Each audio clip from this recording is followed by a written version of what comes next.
It's another episode, another pop-up live stream out of the blue. I might start making this a regular show about 1 or 1:30 every day. You guys and gals tell me in the comments section if you want me to start doing a live stream at this time every day, right after lunch. We already got a few people in the house already. SS Sooner for Life is in the house already, shouting at me saying, "Boomer, what's good, outlaw? Much love." Kevron Harris in the house, the consummate Clemsonite, always up in here. But S Sooner for Life was the first batter up today. Today we're going to talk about the Alabama at Missouri game. A lot of people are saying it's a trap game. Been hearing that from a lot of pundits, a lot of podcasters out today. Was watching Mitch Gillespie with the Bama Tailgate Show. He had Jake Coker on. It's a real good show. Y'all go check him out. But yeah, a lot of people are calling this a trap game. I don't see how it could be a trap game, considering that Missouri is undefeated. But that's what they're calling it. We're also going to talk about the Red River rivalry, of course, because it's one of the biggest games. We'll also probably touch on Oregon at Indiana, and then maybe go through a few other games and get you guys and gals' take on who you think's going to win, because usually your opinions are the ones that actually not just matter, but are actually more accurate, because you are what? You are the common Joes and common Sallies in the know, even more so than all those media talking heads. Now, also, before I get to anything else, let's go ahead and give a huge shout out to those that have donated to the program this week and this past 2 weeks. Excuse me. Doug Foran, Richard Burton, Todd Pinson, and Darren Happa have donated this week. Also in the Gold Club, those are people that donate a lot. At least somewhere between, I guess, $20 and $100. The Gold Club is Heath Stokes, Ryan Neese, and Tim Gillespie.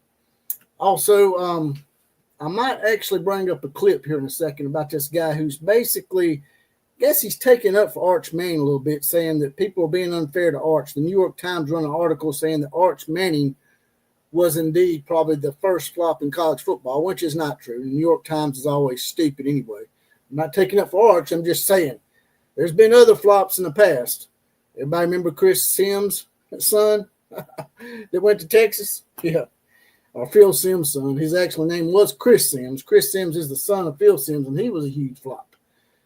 But let's go ahead and bring up that clip I was talking. Actually, I'm going to hold off on that clip, and I'm going to go ahead and get y'all's take on the Alabama-Missouri game. We're playing at Missouri. It's an 11 a.m. game.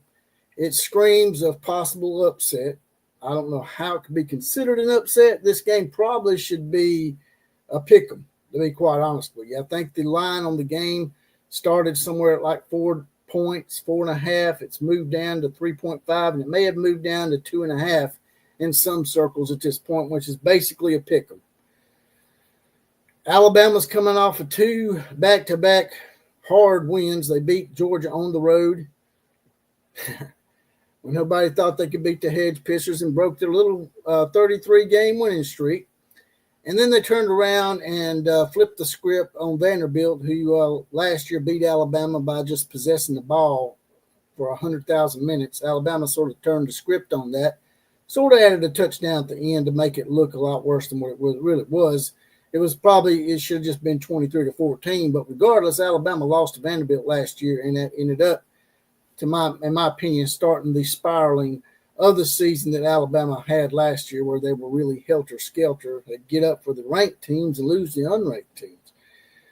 But they did turn the script on Vanderbilt, and it's funny saying, but that was a huge win. Usually you don't consider Vanderbilt a huge win. But Vanderbilt is 5-1, and I do think Vanderbilt will go on to beat a few more people. It would not surprise me if they come off the off week and beat LSU. So, yeah, look out for that game as a possible upset. It shouldn't be considered an upset, considering LSU has looked like crap on offense. But I think people are making fun of us being really exuberant over the Vanderbilt win, or not really taking into account that Vanderbilt's not your daddy's Vanderbilt anymore.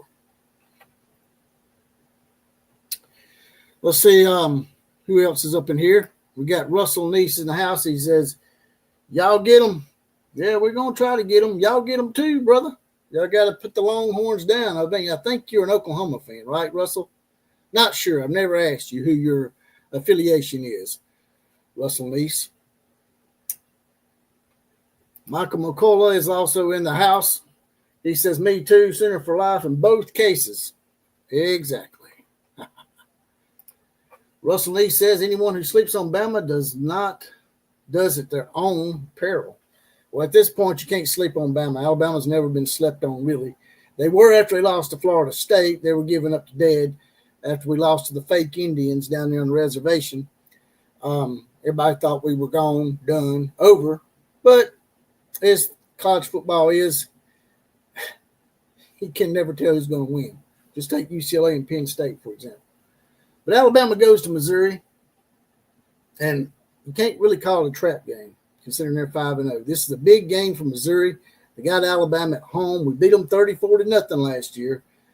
They got a great running game, and everybody points to that because Alabama's run defense hasn't been that great. Also, Missouri has they're ranked high in every statistical category, both on offense and the defensive side of the ball. So everybody's scared about that. They're pointing to that. A few people out there are pointing to that on the internet, some of the podcasters out there. But I want to go ahead and let y'all know that's a little misleading that Missouri's in the top 5 in every category, both offensively and defensively, because Missouri really hasn't played anybody yet that's that great. Kansas is average. I wouldn't call Kansas maybe not even average. South Carolina has been sort of a flop this year. Now, to their defense, they did lose Lenore Sellers in that first half against Vanderbilt and ended up getting their ass whooped. But Missouri beat them pretty handily too. And I think they had Lenore Sellers in that game. So really, South Carolina is the only thing you can gauge Missouri on. I think a lot of those stats are misleading. You know, Vanderbilt's run defense was ranked really high until they played Alabama, and we had problems with our actual running game as well as our run defense. But it looks like we got the kinks worked out with that, with Jam Miller back, who was really our starting running back, who was out for the Florida State game, by the way. And he just came back against Georgia, and he had a great day. He had over 100 yards. So, once again, those stats, especially this early in the season, we're at the midway point finally, is a little misleading. Missouri will finally get to prove themselves. Can they do it? Can the Tigers prove that they belong on a big stage? Now, Missouri has been to the SEC title game in the past. A lot of people give Missouri hell and say they don't belong in the SEC, when in fact Texas A&M, who came in with them, is the one that hadn't been to the SEC title game. Missouri went to back-to-back SEC title games. People forget that. So they've been on the big stage. They've got there before. But this is a game that could really make Eli Drinkowitz legit. Eli's a really funny guy, by the way. He likes to talk some smack. He's got that inner Lane Kiffin in him and a little bit of maybe a little Lane Kiffin crossed with a little Jim Harbaugh going on with Eli Drinkowitz. So if he does beat Alabama in this game, you can be sure that Eli Drinkowitz is going to channel another trash-talking inner being, probably the Steve Spurrier type, and he's going to come out and he's going to talk some trash. If Eli beats Alabama, he's going to be talking some smack, you know. And they've already been talking smack to Oklahoma during the offseason. They really got an axe to grind with Oklahoma for some reason. I guess it's because all those years that Oklahoma emasculated them in the Big 12. They did beat Oklahoma last year, but we all know there was a little luck involved there. Not to mention Oklahoma was the walking wounded. But let's see who else we got up in here. Center for Life says OUD is going to have fun with little Arch. Feel sorry for Arch in a way, to be honest with you. Originally from Norman, I remember when my dad would come back for his condo in Gulf Shores, and he said, son, I really love the people in Alabama. They're just like us. That's what he said. Yeah, there's a lot of similarities, and we're one of the few teams that claim crimson as our color, not just red, you know, that off-red, Dollar General red like the Georgia hedge pissers have. But, yeah, let me people already called. Let's see what we got here. People trying to call into the show. They know I can't talk while I'm talking on here. All right, here we go. Barnes Homestead says we have beaches and you don't. I guess that's one thing that Alabama does have over Oklahoma. We do have a few beaches, not many, but we do have a little bit of a beachy beach there. We got the Floribama down there. Y'all go check that place out. It's better to go down there during the snowbird season, starting in October, which is now, up until December, because it's not as crowded. But I wouldn't consider going in December like we did because it's too slow then. October's the best time to go. It's cheaper and it's not as crowded, but just crowded enough that you can have a good time there at the Floribama. All right. So what do you guys think before we move on to the next game here? Do you think that Missouri will finally get over the hump and become legit under Eli Drinkwitz? Like I said, they were legit at the beginning of their tenure in the SEC when they went back-to-back SEC title games, but that has been forgotten because it's so long ago. It's about 10 to 12 years ago. But this could really solidify Eli Drinkwitz as a premier coach. I already think he's a pretty good coach. He just likes to talk a lot of smack. He also reminds me a little bit of Bob Stoops, to be honest with you. But I think that Alabama will take this game seriously. I do have some reservations about it. I ain't going to lie. It would not surprise me if Missouri won this game over Alabama because they really need it. Alabama could probably lose this game and still get into the playoffs later on, but our schedule is so difficult going forward. We really probably need to get this win under our belt as well before we play Tennessee in 2 weeks. So in the end, my prediction, y'all go ahead and give me your prediction to this game in the comments section. In the end, I think Alabama will get their usual somewhere between 24 and 34 points maybe. Missouri's defense is decent, but like I said, they haven't really been tested that much. Banged up Lenore Sellers with South Carolina. I don't know if you can really count that. So in the end, I think Alabama will probably win this game. I would say final score will probably be something like Alabama 27 and Missouri 20 or something like that. Maybe 27-20, 27-21 in Alabama's favor. So what do y'all think? Drop it in the comment section. Let me know what you think about this game. And now we're going to move on to the next game, that being the Oklahoma Sooners versus the Texas Longhorns, or some people in here like to call them the Long Turds or the Shorthorns.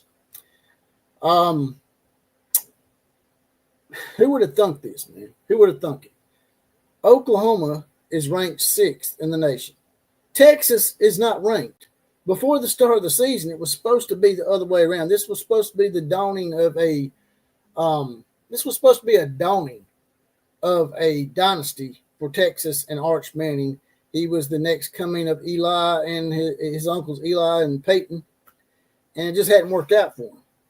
Now, to be fair, some of this ain't all Arch Manning's fault. I mean, he's pretty young. He's just been thrown into here, and people think he's supposed to just automatically come in and just do wonders. I mean, to have to follow Eli and Peyton Manning, that's a tall order for anybody. A lot of pressure on this kid. I called him a kid by accident. I got in that habit too, but they're really not kids. That's another topic for another day. I'm going to go ahead and bring up something real quick before I get y'all's prediction on this Red River rivalry, and I give mine. I'm going to bring up not the college football schedule. I'm going to bring up this I'm going to bring up this video from Wade Plem. He's got a pretty good podcast. Y'all check him out. But I'm not sure if I agree with this take from Wade, but he does have a decent podcast. So y'all check him out as well. Basically, he's sort of taking up for Arch here, saying that the people are being unfair, that they're the ones that threw this label on this guy, this young man that's not been given a chance to really get his feet under him. But check this out. Can y'all see that? All right, looks like y'all can. Wade Plem Unfiltered channel. By the way, thank you for all the support we've had on the last couple of videos. Really grinding it out over here. And yeah, thank you guys for watching this. But today I'm a little ticked off with what I'm seeing on the internet today from The Athletic mainly and the New York Times. Because as I said, I don't know if it was last week or the week before, especially in the college football ranks, we're talking about kids becoming adults, 17 to 21-year-olds, unless you're Diego Pavia, which in that case, 24 years old, he could probably handle himself. But the expectation level we have on some of these kids. Let me stop him right there. They're not kids. Now, the first number you used, yeah, that's a kid. 17. But 17 to 21 is not a kid. 17 is. 18 through 21 is not a kid. I'm tired of hearing people say that crap, man. Especially when you're 18 years old. By the society that we live in here in the United States of America, you're considered an adult. You can vote for the president of the United States of America. And you can serve in a military war and go out there and take people's lives. You're also making millions upon millions of dollars, adult money. And you don't want people to call you out and criticize you when you don't deliver. If you're making millions and millions of dollars, and yes, Arch Manning is, because he's got this little warbly glasses commercial, which is pretty cringe, by the way. Y'all go check that out. If you hadn't seen it yet, go check out his commercial for warbly eyewear. If you're making that much money, man, you just got to get over it. That's all I can say. I'll play this a little bit more, but I ain't going to play too much of it because I don't want to get in trouble with the, those goofy-ass censors out there. And when they don't deliver, immediately the steep fall off and the back turning and the, quite frankly, the idealism that we show for it not to pan out and then we just bury them, it's kind of bullshit, especially when you're the ones that simultaneously build these players up to be bigger than life itself. And then immediately when they don't live up to the marks that we, the media or the online space, have set for them, then they are worthless. Or in the case of today's video from The Athletic, build a website you love. Damn, man, I hate with Wix. Stupid-ass commercials here. For your words, talking about Arch Manning, they are flops. The Athletic and Eric Gray called Arch Manning college football's first flop.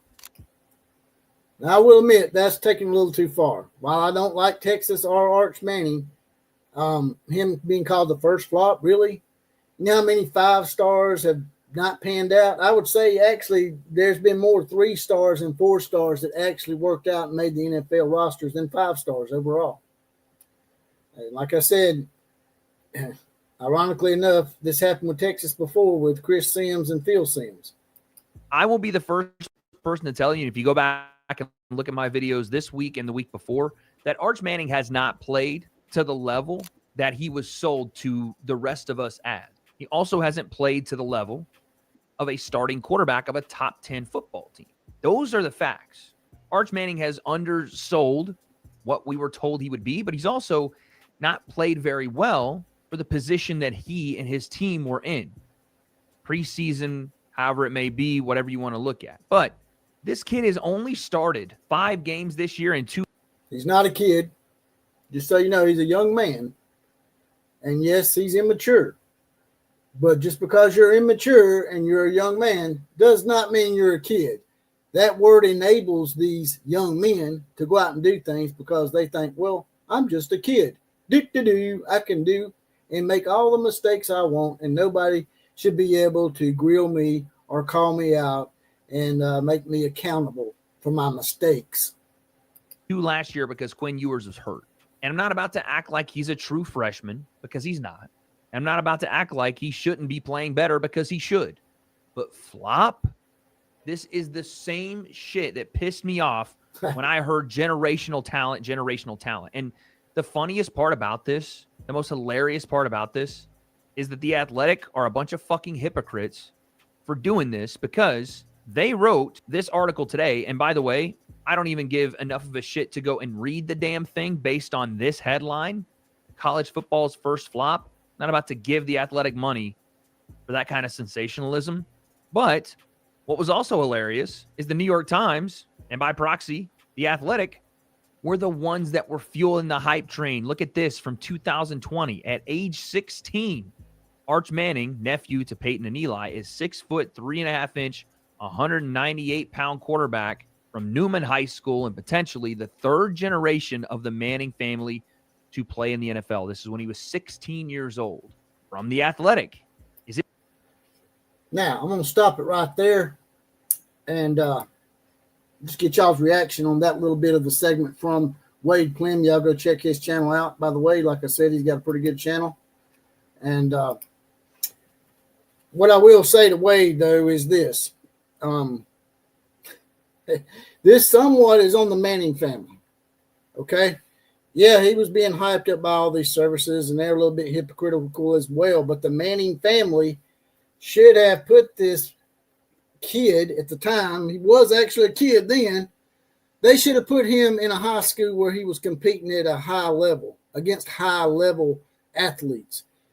A lot of people don't realize this, but Arch Manning went to a private school in 2A in Louisiana. Now, some people say it was 3A, but I think it was 2A. Y'all can correct me on that if I'm wrong, but I'm going to stand by 2A for now. Why would you let your son or your nephew or anybody like that play at that high school, especially if you got that kind of money? I mean, yeah, I know you want your kids to go to a private school sometimes because some of those public schools are not so nice and they got a lot of crime in them. A lot of stuff goes on in those public schools nowadays that's not really good for any student, regardless of whether athlete or not.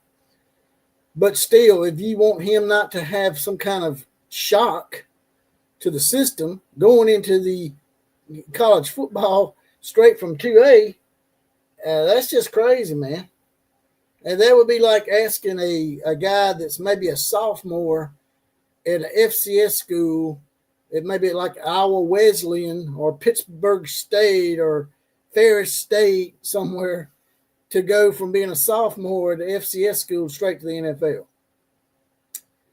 They didn't do him any favors. The Mannings should have had him at a large school, a 7A school, maybe even send him to IMG Academy down there in Florida. Why didn't they do that? Why did they coddle him? That coddling him has now screwed him. In my opinion, the Manning family screwed Arch Manning by sending him to a 2A school where the competition did not prepare him for where he's at now. Now, if he went and played for Bowling Green or Kent State, maybe. But what do y'all think? Y'all think this is on the Manning family? Because I do. But moving on from that, let's get back to the Texas and Oklahoma Red River rivalry that's coming up. Texas's defense has been decent off and on, although they did give up 29 points to Florida, who had been putrid up to that point. Texas's defense maybe really hadn't played a great offense yet. Yeah, I know they played Ohio Stank. Yeah, I said stank, because people said, did you accidentally do that? No. Most of the stuff I do here on here is not by accident. Sometimes, but most of the time not. But anyway, they went on the road and played Ohio Stank. But Ohio Stank's offense hasn't been that great this year, to be quite honest with you. They've run the score up on teams like Minnesota. But come on now. We'll find more out about Ohio State later in the year, hopefully. I think they play Penn State. And not sure if Ohio State plays Indiana or not, but I know they definitely play Michigan. Ohio State's got a pretty easy schedule, to be honest with you. I'm not even sure if they play Nebraska. Well, let's go ahead and get some of these comments real quick, and then we'll get to our prediction of the Red River rivalry. Fred Bagley's in the house. He says, I'm late, but I'm here. Howdy, y'all. Fred Bagley is one of our big-time supporters of the program. He's up in here every single time. Sooner for Life says Little Sahara is in Oklahoma. It's a pretty big little desert. Okay. Russell Nee says, this game scares me, brother. It scares me too, because everybody is already saying I would almost rather Oklahoma be the underdog in this game. I'd almost rather Texas, in a way, maybe they'd won one of those two games. Maybe they'd beat Ohio State or beat Florida and had come into it with just one loss. Because now Texas is fighting for their life. Texas is the underdog. Texas is the team now that has their back against the wall. Oklahoma could actually probably afford a loss at this point. And the big question, as we all know, is John Mateer going to play? Will Mateer materialize in the game? And a lot of people, one of my guys that's on my show sometimes, Jeremy Smith from Southern Sports Focus, was saying in one of our multi-chats that he thought that maybe Mateer shouldn't play in this game. It might not be worth the risk of taking for just one win. Even if you beat Texas, if Mateer somehow gets injured again and is out for the rest of the season, maybe it hurts your season big picture. maybe taking a loss to Texas right now when you're undefeated and Texas has got 2 losses wouldn't exactly kill Oklahoma's chances to make the playoffs or the SEC title game. So should Mateer play or should they sit him? If he's able to play and there's some doubt that he might get re-injured, I don't know if they should maybe take a precautionary method here and maybe set him for this game at least one more week and save him for the rest of the season. That's a hard call both ways. You guys and gals drop in the comment section. Let me know what you think. Should Mateer play? If he's able to play, but if there's just a modicum of a chance that he gets injured and is not available for the rest of the season, is it worth beating the Longhorns in just one game? Because you might even actually get a rematch with them at some point. Who knows? They've only lost one SEC game. They're still really technically in the mix to go to the SEC title game. Let's see who else is up in here. We got U.S. males in the house, Boomer Sooner and Roll Tide. That's right, the two Crimson nations, and have millions of dollars. Speaking of the kids, supposed kids, exactly, they're making millions of dollars. They're making adult money. So if you want to make adult money, you need to be treated like an adult. That's why they need to put contracts in place start next year, because you can't just up and leave when you go to the NFL. It gives these kids, not kids, these young adults, it gives them a unrealistic view of what the adult workplace is going to be in the NFL. You can't just up and leave in the middle of the year just because you get tired of a place and just, take somebody's money like the Amalevas did with their other son who basically screwed Arkansas, who's suing him, by the way. Also, as Fred Bagley says, if you don't mind, jump out and hit that like button. Like, comment, share this channel out to all your buddies out there, all your friends. Doesn't matter what fan base you're a part of. You could be a fan of the Alaska Anchorage Malnouts or the Nagasaki Egg Rolls. It doesn't matter. We take all comers because this is the channel of college football for the common Joe and common Sally in the know. Even more so than all the media talking heads. I love saying that. Michael McCullough's taking Alabama 28, Missouri 17. And he already gave us his Oklahoma prediction, 17-7 over to Texas Longhorns. Oklahoma has a lot more motivation than Texas, says Matt Bingham.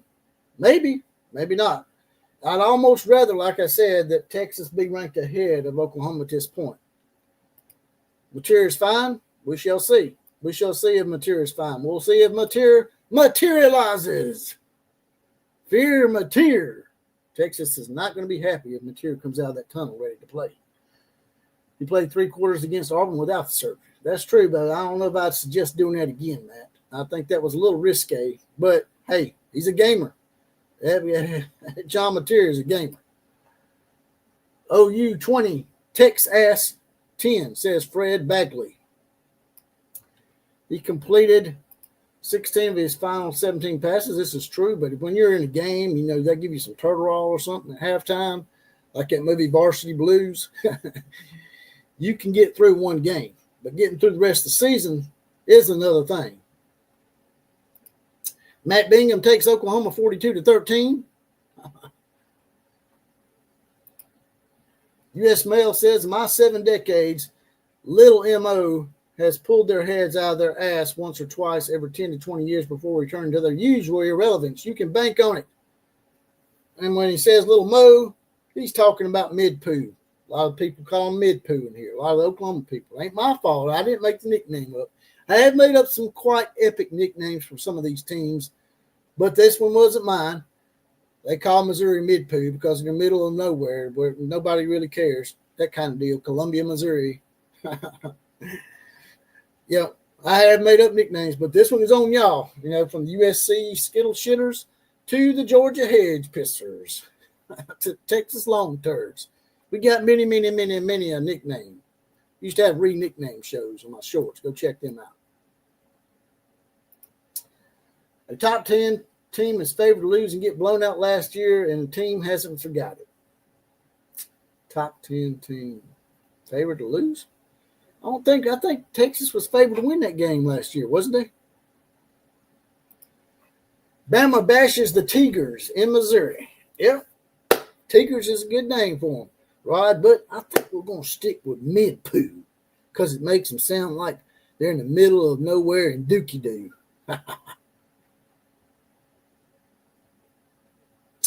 Now, let's go ahead and pull up the college football schedule for you guys. And before I do that, though, I'm going to go ahead and give my prediction. I think that Oklahoma definitely should win this game. Right now, you got Texas on the ropes. And as you know, I've done a podcast about this earlier in the week about how this could be a detrimental loss to Texas. It might not just be one Red River loss. I mean, at this point, it put them at 3-3. It would probably basically tank their season. I mean, once you're at 3-3 and with 2 SEC losses, more likely you're not going to make the SEC title game. And at this point, with the schedule, or the way the SEC is, I mean, Texas' schedule is not that difficult, so they might be able to win out. But even if they do, they're going to end up in some mid-card New Year's 6-day bowl, not in the playoffs. With 3 losses, could Texas get in? I mean, yeah, there's a chance because we had a bunch of 3-loss teams last year with the SEC that were on the cusp of getting in. This year, if that happens, I guarantee you the SEC will get in over someone like SMU because SMU crapped the bed and made them look stupid. But this could really spiral Texas if they, and I know it'd make Oklahoma people really happy, not only to beat Texas, but to cause them to go into a shell and go back to the days of Charlie Strong and stuff like that. But it could. I mean, because Texas fans are bad about being trigger happy and knee jerk. And you already got people talking bad and wanting to bench Arch Manning, which I can understand that. Maybe you should bench him and bring in that guy that played one series and got y'all first down against Florida because he is more experienced and I think he's like a 5th-year senior. But they're talking about getting rid of Sark. That's stupid. Sark has gotten to back-to-back playoff appearances. And in my estimation, I know Oklahoma fans say that Texas ain't back, but if you get in the playoffs now, that is the goal of most programs, and you're actually relevant at that point. So Texas has sort of been back the last couple of years. Now, they ain't won a national title, but they have been right there. And if you get rid of Sark at this point, and you go ahead and do it if you want to, but I think it will definitely make Texas spiral into a spot they don't want to be, like Tennessee was after all the Phil Fulmer crap, and like Nebraska's been for the last 20-something years. So you go ahead and do it at your own risk. But if you get rid of Sark after one bad season, just like with Clemson, I think you're asking for trouble. But I think Oklahoma will win this game, especially if John Mateer plays. Even if he doesn't play, I think Oklahoma can win a low-scoring game because their defense is so great. Florida's got a great defense too, and we see how, they played against them. They weren't that great. He threw 2 picks. So I think Oklahoma's defense might be the tiebreaker in this game. And I think Oklahoma wins this game. It's hard to call because I don't know if Mateer's going to play. So if Mateer's not playing, I could see Oklahoma winning this thing like 24-10, something like that. If Mateer does play, it could get a little ugly. If Mateer plays, I could see it being a little more high scoring and maybe around the realm of 31-13 or 31-17 or something like that. But y'all drop it in the comment section. Y'all let me know what y'all think about the Red River rivalry as well as the Alabama versus Missouri game that we just discussed as well. Fred Bagley says, if I was a betting man, I would stay away from the Red River rivalry this year. By the way, we can't take super chats. I know some of you hit me up in DMs and hey, I want to do a super chat. We can't do that. I've been demonetized to December 14th because I reshared Charlie Kirk videos, TikTok videos in my short section. So right now we're having to take donations through Cash App. You'll see it scroll across here in just a second on the scroll. It's money $ sign. As you can see, it's coming up right now. Money $ JPC 316 on Cash App. You can also reach me, as it says here, on X at OCF Productions. I can also take donations through Venmo at JPC 316, which is what Russell Neese did. He made a nice, huge donation to the program and put him in the Gold Club this week. But yeah, so let's go ahead and pull up the college football schedule for you guys and gals out there. See what we got here for y'all. We'll go ahead and run through these real quick. And while I'm doing that, y'all drop your predictions for the Alabama, Missouri, and the Texas and Oklahoma game if you haven't already. All right, here we go. Y'all pay attention to these ticket prices too over on the side. This shit's crazy. Ohio State at Illinois. Illinois, as you know, got blowed out by Indiana a couple of weeks ago, so I can't really take them seriously. I know they did beat the Skittle Shitters of USC, but I just don't see them beating Ohio State. USC I don't take serious anyway because you got a Linky boy out there. As the Oklahoma fans affectionately call him, the acronym of TBOW. That stands, you'll hear them calling him Tebow. It ain't Tim Tebow. It's TBOW, not TEBOW. It's TBOW, which stands for the bitch out west. All right, so Alabama plays Missouri. Both Alabama and Ohio State play early. I hate these early games, by the way. I think they're stupid. Ticket prices for that is $154. Yeah, so we're already done our predictions. What y'all give me Ohio State. I think Ohio State wins that game easily, probably by about 3 or 4 scores. Could be wrong, but I think they will. Pittsburgh plays at Florida State. Florida State really needs this game to keep their relevancy and keep their hopes alive and maybe sneaking into the playoffs as a lower seed because they have that quality win over Alabama at this point, and they didn't lose to Miami by a lot. And Virginia still only lost 1 game. So they got quality losses right now, unless Virginia tanks like Virginia's been known to do sometimes in the middle of the year. So they really need this game, and I think the fake Indians down in the reservation in the squaws will not have to burn the teepees down. I think that Florida State will win that game by a couple of scores. What do y'all think? So moving on down here, UCLA plays at Michigan State. That's a game that UCLA might be able to win and get on a slight winning streak after starting 0-4 and losing to New Mexico and UNLV. Sometimes a different voice in the room makes a world of difference. And they also got Rick Neuheisel's son, Jerry Neuheisel, the offensive coordinator. You saw him getting carried off the field. He could be a budding star as a head coach one day. So it would not surprise me if UCLA went on the road and kept the momentum going and beat Michigan State, because Michigan State is not that good.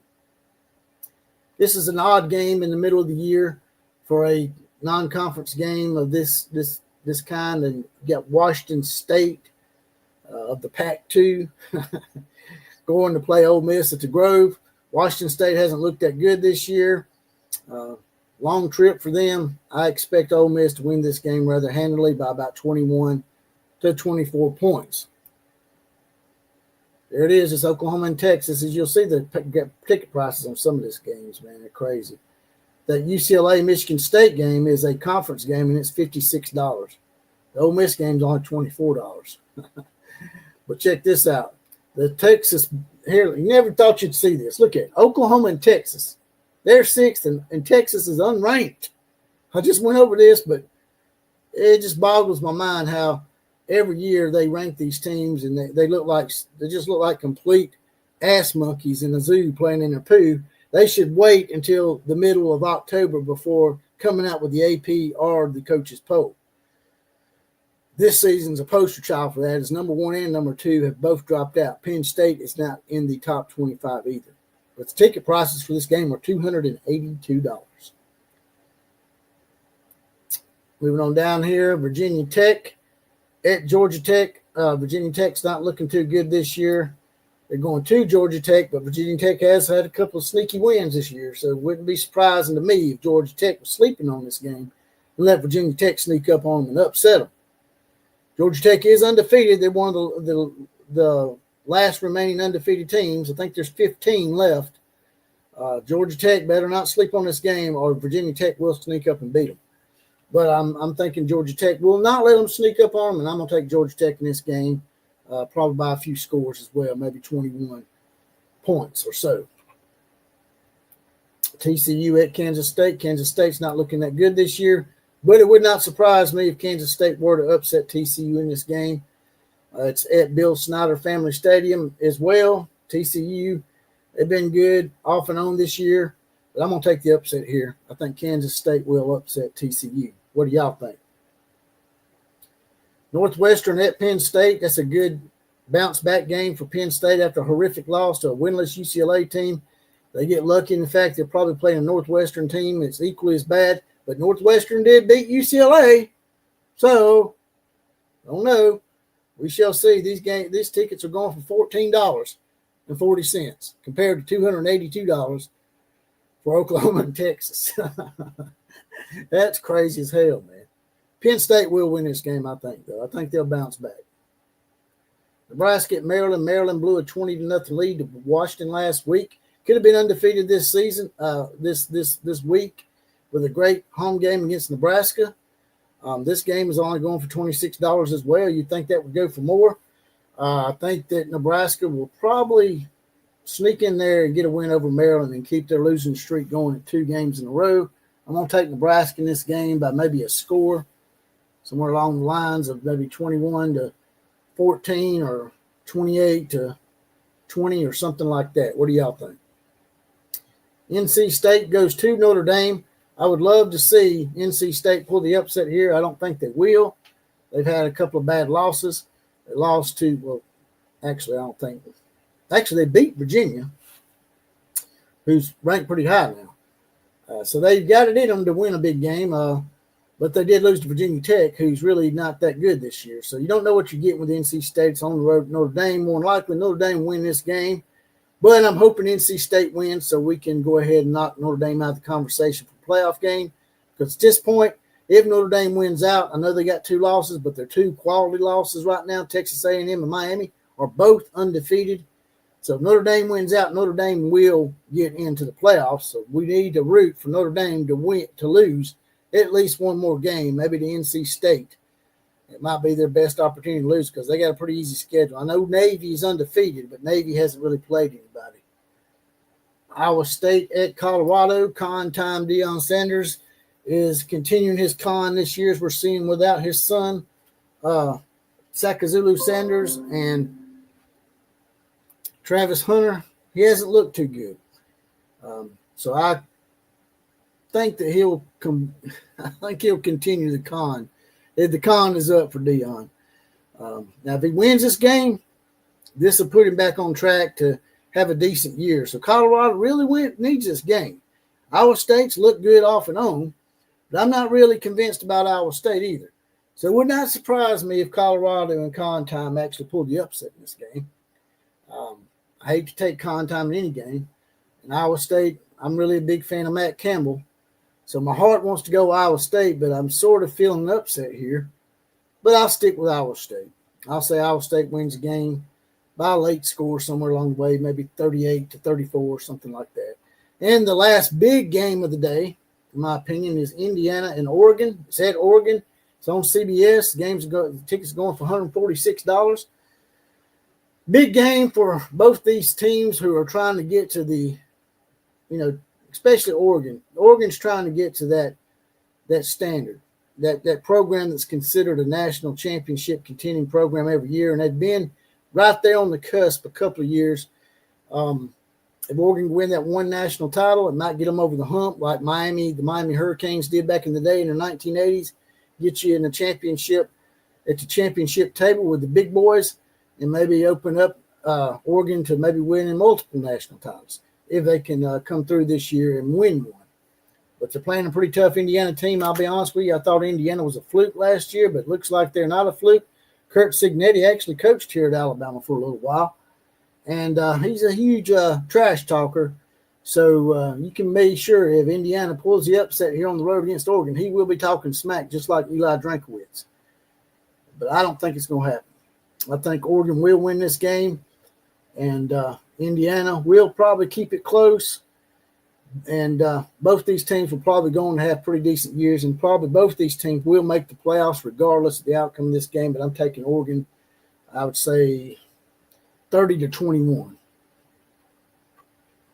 Let's go down here and look at some more of these games real quick for y'all. Navy at Temple. Navy's undefeated. Pretty big game for them. Arkansas at Tennessee. Fun fact here, Tennessee hasn't beat Arkansas since 2007. Now, they don't play each other every year, so it's sort of misleading. But the last time they played, Arkansas did upset Tennessee. Still made the playoffs, but Arkansas did beat them. Arkansas and Bob Petrino are trying to prove themselves. Bob Petrino, who was the Arkansas coach once upon a time before he had that incident with a girl on a motorcycle, was a real good coach at Arkansas, had them in the top 5. If Arkansas can pull a few upsets this year, I look for Bob Petrino to keep that job at Arkansas. This is a big game for him, but I don't think he's going to get his marquee victory just yet. I'm taking Tennessee in this game by a couple of scores. Going on down here, Florida at Texas A&M, another big game for Florida as they try to climb back up. They're 2-3 now. They had a big win over Texas, but they're going to Kyle Field. They don't have this game in the swamp. Texas A&M has looked really good off and on. Their offense sometimes lags a little bit. If that happens, especially with Florida's defense, Florida could pull another upset. Florida could definitely be a spoiler in this season. Right now, I'm not sure I'd want to be any team playing Florida as they're trying to regain their confidence and keep their coach's job. Hard game to call. I think Texas A&M will squeak this one out, but it would not surprise me if Florida pulled back-to-back upsets over the two Texas schools in adjoining weeks. What do y'all think? Florida and Texas A&M. Give me your thoughts. And the oldest rivalry in the South, Georgia at Auburn. People's like, how's that? Alabama plays Auburn every year, doesn't it? Nope. Alabama and Auburn went 40 years without playing each other. That's a historical nugget for everybody. But this is the oldest rivalry in the SEC. Georgia plays at Auburn. Weird things happen in Auburn, especially for Georgia and Alabama. I wouldn't be surprised if they keep this game close. This ticket's going for $222, by the way. Georgia has been off and on. So, like I said, it would not surprise me if Auburn keeps this game close. I think Georgia really needs this win, though, more so than Auburn. I mean, no Auburn needs one to try to keep Hugh Freeze's job. It's a hard game to call. I know Auburn looks putrid right now on offense, but, man. Would not surprise me if Auburn upset Georgia in this game. That's all I'm going to say about that. What do y'all think? Michigan plays at USC. You're going to the Skittle Shitters in Los Angeles. This ticket's going for $157. Finally, a decent price for a Big Ten game. Michigan's look decent off and on. They're going to USC. USC probably needs this game a lot more than Michigan.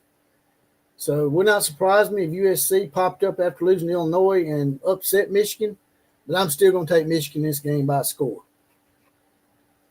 Kansas at Texas Tech. Texas Tech's really ranked high right now. They're putting a lot of money into their program. Texas Tech could be the next Big 12 formation of a blue blood, maybe.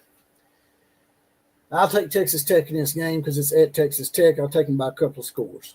South Carolina at LSU. South Carolina looks like they're coming around again. Lenore Sellers seems like he's getting healthy. I could be wrong about that. Surprisingly, those tickets are only going for $29 because LSU ain't look good on offense. I'm going to take an upset here. I think South Carolina is trying to revamp themselves and regain their composure after the injury to Lenore Sellers, and I think South Carolina will go on the road and upset LSU because they really should have beat them last year. The officials hadn't screwed them. BYU at Arizona, they're undefeated. I think BYU's due a loss. It would not surprise me if if the Arizona Wildcats upset BYU in this game. But that's the major games this week in Week 7. You guys and gals in the comment section, tell me what you think. What do y'all think? All right. We got 20 people in here already. Calvin Glover's in the house. Scared Texas fans are running and driving the price of tickets down. Fair weather Horn fans. Well, it looks like the ticket prices are still pretty high, Calvin. They're at $242. I mean, for me, that's a lot of money. For y'all, maybe not so much. By the way, if y'all don't mind, jump out, smash the like button. It helps the algorithm, pushes this out to more people, gets this party, gets bigger, gets more crunk. And if you hadn't subscribed to the channel, please do so. Do that as well. And as I told y'all before, with super chats, we can't do those. I've been demonetized to December 14th for resharing Charlie Kirk videos. And if you want to donate to the channel, as you can see right there coming across the scroll, it's money $JPC316. You can, I'll give you a shout out if you make a donation, as well as Venmo JPC316. Like I said, I'll give you a shout out on the show periodically throughout the month. Also, the bigger the donors, of course, the more likely you'll be in the Gold Club and get bigger mentions and more perks. Matter of fact, I might send some of those Outlaw College Football Cups out if y'all want me to. Also, our sponsor right here is McFab LLCs. You'll see that powder-coated signage right there. Great metal signage. piece of work, piece of art. Also, Moe's Woodsmith Shop. He made that cutting board right here, and he made this cutting board right here of Donald Trump raising his fist in the air as they tried to take him out. As well as here on the back, he put on the cutting board, me and my wife, Kathy. You can put anything on a piece of wood, anything you want, any kind of piece of wood that you want. Moe's Woodsmith Shop. Check them out. All right. Now they got the sponsorships out of the way. We're going to have another sponsor too, by the way, soon. Tim Gillespie and his insurance company are going to come on board and do a little bit of a sponsorship as well. But we're still struggling here since they censored my channel and I'm demonetized. I'll be honest with you. But I'm not going to stop saying what I want to say. They can just demonetize me. Comanche Center. What's up, Outlaw? Posse, Boomer, Freaking Center, and Roll Tide Roll. That's right, RTR. A lot of people don't know what RTR means. It means Roll Tide Roll.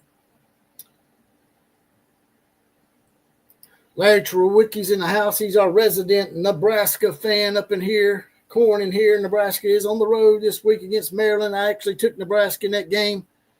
Maryland coming off a loss to the Washington Huskies where they were up 20-0 and going into the fourth quarter.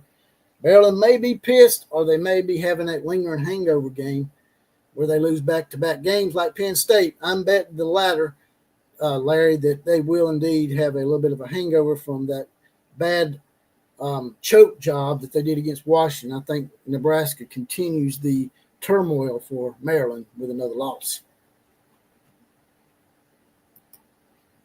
Rodney Dawkins says he believes Auburn will upset Georgia.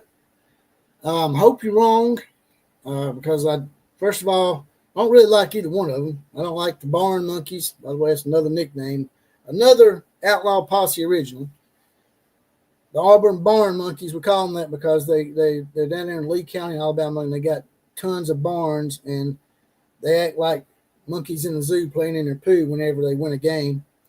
They go around throwing crap paper into their trees and killing their trees. Tried to blame it on Harvey Updike for killing the tree. He just performed a Kevorkian on them and put them out of their misery because they're already dying because they're pressure washing those trees after they put toilet paper in them. Another subject for another day, though. The Auburn Barn Monkeys, I hope they don't upset the Hedge Pissers. But like you said, Rodney, I mean, a lot of voodoo goes on down there in Lee County when Georgia and Alabama visit. It seems like, especially Georgia and Alabama. So it will not surprise me if Auburn wins that game. I hope they don't because it sort of takes away a little bit what Alabama did. Alabama beating Georgia on the road, and then Auburn, who's a very middling, mid-card type program this year, beating Georgia, which sort of takes some of the luster of the win that Alabama had off of Georgia. Matt Bingham says Auburn fans cry about everything and everyone. That they do. They should have their sponsor be like Depends or something, like diapers, because they're always wetting their diaper, always losing their bowels about something. They're still talking about that Oklahoma loss, by the way. I'm here in state Alabama, and there's people around here that are Auburn fans, and they're still talking about Oklahoma maybe cost them their entire season. I told them all week, like, y'all quit worrying about that game against Oklahoma and get up for the all-male cheerleaders down there at the Colt Station in Texas A&M at Colt Station. You better get up for them because if you don't, you're going to lose another game. And what happened? Boom, shakalaka, boom. Auburn lost another game. And then they had a week off and had to stew over 2 straight losses.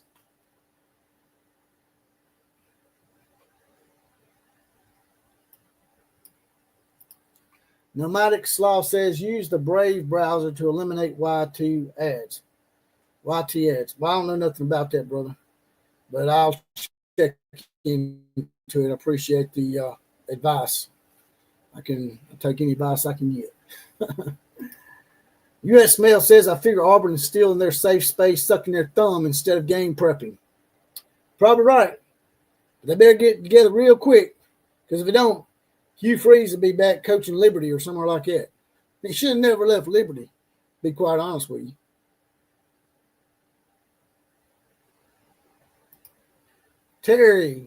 Terry says, Sooner injury report says Mateer is probable, which means anything can happen, Texas.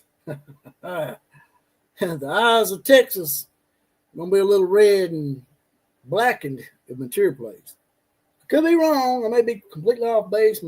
Texas's back may be against the wall since they're now the underdog. And they may come out and play gangbusters, and Archman may finally live up to his potential.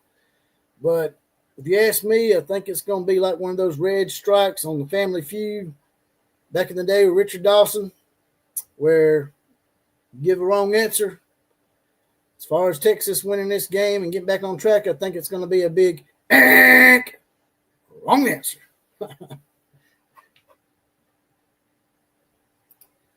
Auburn is the Okie light of the SEC. Now, while I don't like Auburn and I don't like trying to take up for them or anything, I will say this. Auburn is probably a better program than Oklahoma State. Auburn's actually won legitimate national championships, even though they went back and claimed a bunch of national titles with Marty and Doc in the Back to the Future DeLorean up there. I think it's right up there. Where's it at? There it is. Right there it is. Let me get it real quick. See that? Let me get that. There it is.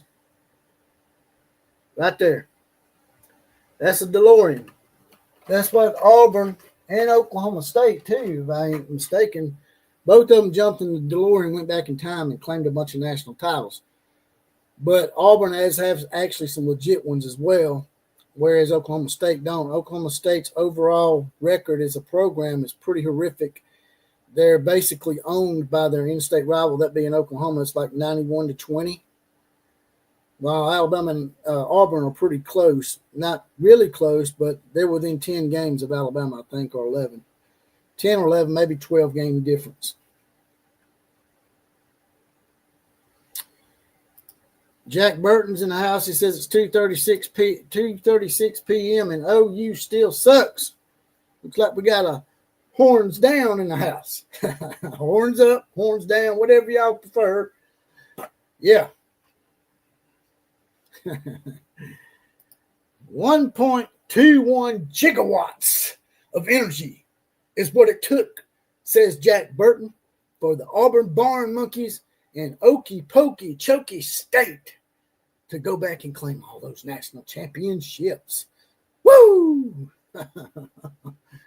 Good one, Jack. Good one. Like it. Love it. Want some more of it. It's an old country song. Now got me to singing and shit. Damn, Jack. By the way, if y'all ever want to be on the show, be a part of the show, you can contact me on X, used to be called Twitter, at OCF Productions. Hit me up in DMs, and then we can talk on the phone or something, exchange phone numbers if you want to be on the show. If I've never talked to you on the phone, feel each other out and see if you want to be on the show, because like I said, I have Common Joes and Sally's on here. I don't really go out and get a bunch of famous people on here, although I may be doing something with someone that's slightly famous very soon. I'm not going to say who it is yet because I don't want to jinx it. So may actually be rubbing elbows with a few people that actually are a little bit famous. You think that's funny, huh, Jack? You done got me wired up, man. Like this podcast, by the way, if you hadn't already. And Jack, subscribe to the channel, man. I might actually do some Texas Longhorn positive videos if I get more Longhorns up in here. Fred Bagley says, I think the OU Texas game comes down to which O-line plays the best, regardless of who plays quarterback for OU. That's just me. Yeah, I can see that. So y'all go ahead and give me your predictions. If you have another game that you want to talk about, drop that in the comment section as well. I'll touch on that.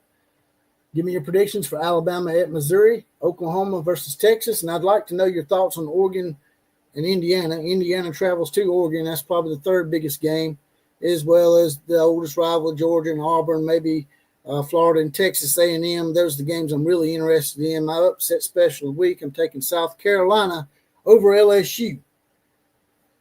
So, and as I said before, these down here are guys that have helped the show in the past, have donated stuff to the show. Check them out, their phone numbers, their emails. If you want to get some of their merchandise, it's good stuff. If you want to donate to the channel, as I said before, you'll have to go through Cash App because we've been demonetized to December 14th for resharing Charlie Kirk videos. You're not going to censor me. I'll just go to Rumble. But yeah, money $ JPC316, as you see coming across the scroll, as well as JPC316 on Venmo. Oh, yeah. I forgot about that game, Jack. That's a good game right there. South Florida. He called them Southern Florida. I guess you're trying to be funny. South Florida is playing in Denton, Texas, the undefeated Mean Green. They're one of the 15 teams that's remaining. This is a big game for both these teams because they are the G5 schools that are being considered as the representative for them in the playoffs. So that's a good one, Jack Burton. I appreciate you bringing that up, brother. I forgot all about it. I was actually thinking about that game and forgot about it. South Florida really needs this game as well as North Texas. North Texas, they look pretty good off and on. They haven't really played anybody that's really that great. So I expect South Florida to go on the road and maybe pull this game out and continue to maybe be a candidate for that G5 spot in the playoffs as well as Memphis. Well, that's all I got to say about all that. Like, share, comment, and subscribe to the channel once again. KMCA to all the other teams. Class is now officially dismissed. Share me out, brothers and sisters.